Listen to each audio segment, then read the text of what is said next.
Today I have launched Tipra Indigenous Students Federation, TISF, our student body.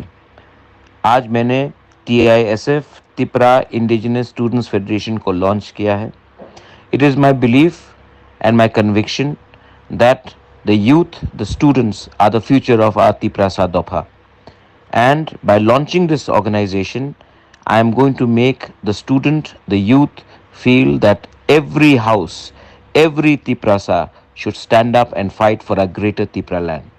ये fight हमारा अकेला नहीं है, ये फाइट आपका फ्यूचर का है.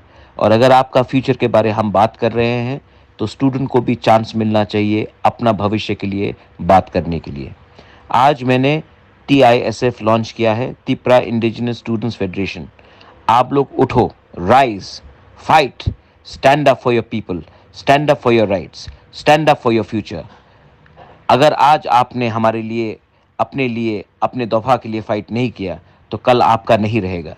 Students, arise, awake and unite. We are together. Tipra Motha आइक लॉकथोंग, तिपरा इंडिजिनस स्टूडेंट्स फेडरेशन आइक लॉकथोंग. Long live TISF.